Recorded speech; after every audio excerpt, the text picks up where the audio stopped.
Some books are too dangerous to be read, and they're locked deep beneath Rome. Today, we're journeying into the heart of Vatican City, not to admire the Sistine Chapel, but to explore something far more mysterious, the Vatican Secret Archives.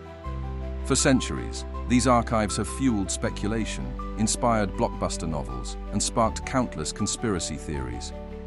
What exactly is hidden within their 53 miles of shelving? Are there really forbidden books that could rewrite history as we know it? Let's find out. First, let's clear up a common misconception. The official name is the Vatican Apostolic Archive. The word secret comes from the Latin secretum, which doesn't mean secretive in a conspiratorial sense, but rather private or personal. These are the private papers of the Pope. But that doesn't make them any less fascinating. For centuries, access was incredibly restricted, limited to only the highest echelons of the Church. It wasn't until 1881 that Pope Leo III opened the archives to qualified scholars. Even today, gaining access is a rigorous process. You can't just browse, you have to request specific documents, and you need advanced academic credentials. This air of exclusivity is a big reason why the imagination runs wild. So, what kind of documents are we talking about? We're talking about an unbroken chain of history stretching back over 1,000 years. Inside, you'll find things like the papal bull from 1521 excommunicating Martin Luther, which effectively kicked off the Protestant Reformation. Imagine holding that piece of paper in your hands. There are also letters from historical figures you'd never expect. For instance, there's a letter from Mary, Queen of Scots, written just weeks before her execution, desperately pleading with the Pope to save her. There's even correspondence from Abraham Lincoln and Jefferson Davis during the American Civil War, each hoping to gain the Pope's support. These aren't just documents, they are tangible connections to the most pivotal moments in human history. But what about the truly forbidden stuff? This is where fact and fiction start to blur. One of the most persistent rumors is the existence of the complete and unaltered Gospel of Mary. We currently only have fragments of this Gnostic text, which portrays Mary Magdalene as a key apostle with special knowledge given to her by Jesus, a view that challenges the traditional male-dominated structure of the Church. If a complete version existed in the Vatican, confirming her as a primary spiritual leader, it would be explosive. Scholars have searched, but so far no complete Gospel of Mary has been found. Is it hidden, or does it simply not exist? The archive's sheer size means we can't be certain. Then there's the legend of the Grand Grimoire, also known as the Red Dragon. This is a supposed medieval book of black magic, said to contain instructions for summoning demons, including Lucifer himself. The legend claims the book is real, indestructible, and locked away in the Vatican to prevent its power from being unleashed. While this makes for a great horror movie plot, there's absolutely no credible evidence that the Vatican possesses such a book. The Grand Grimoire is likely a product of later fiction, a tall tale that has been embellished over centuries. The Vatican's focus is on theology and history, not collecting dark magic spellbooks.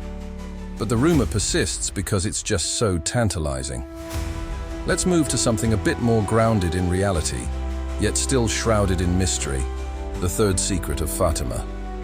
In 1917, 3 shepherd children in Portugal claimed to have received prophecies from an apparition of the Virgin Mary. The first 2 secrets were revealed and interpreted as predicting the end of World War I and the rise of communist Russia. But the third secret was kept under lock and key in the Vatican archives for decades, to be read only by popes. This secrecy fueled immense speculation. Was it a prophecy about a nuclear apocalypse, an alien invasion, a great apostasy within the Church itself? Finally, in the year 2000, the Vatican released the text. It described a vision of a bishop dressed in white being killed amidst a ruined city, which the Church interpreted as a symbolic prophecy of the 1981 assassination attempt on Pope John Paul II. For many, this explanation was underwhelming and felt incomplete.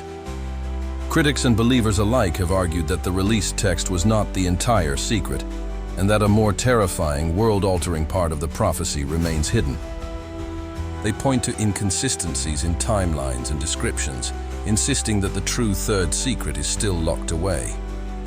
The Vatican firmly denies this, but the controversy continues to this day, making it one of the most famous hidden documents in modern history. Another fascinating area of speculation involves extraterrestrial life. Some theories propose that the Vatican archives contain proof of alien contact. Proponents of this idea point to the Vatican Observatory, one of the oldest astronomical research institutions in the world. Why would the Church be so invested in studying the stars? In recent years, high-ranking Vatican astronomers have openly discussed the possibility of extraterrestrial life and its theological implications. The former head of the observatory, Father José Funes, famously said that believing in aliens does not contradict a belief in God. This has led some to wonder if the Church is slowly preparing the public for a grand revelation, a disclosure based on evidence hidden deep within the archives, perhaps ancient texts describing sky beings or artifacts that are not of this world. Again, this is pure speculation, but the Church's open-minded stance on the topic definitely adds fuel to the fire. So, after all this, are there really forbidden books in the Vatican? If by forbidden you mean books of dark magic or proof of aliens, the evidence is simply not there. Those are the stuff of legends, novels, and our own collective imagination. However, if by forbidden you mean documents so historically sensitive, so politically charged, and so theologically challenging that they were kept under lock and key for centuries, then the answer is a resounding yes. The Vatican Apostolic Archive doesn't hold spells to summon demons, but it holds something far more powerful: the unfiltered, unvarnished, and often uncomfortable truth of our own history.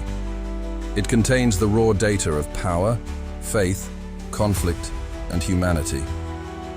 And because millions of documents have yet to be catalogued and studied by scholars, who knows what secrets are still waiting to be discovered on those dusty shelves? The greatest secrets may not be what we imagine, but what we have yet to even think of asking. The history of our world is in there, waiting for the right person to piece it all together. Thank you so much for joining me on this journey into one of the world's most mysterious places.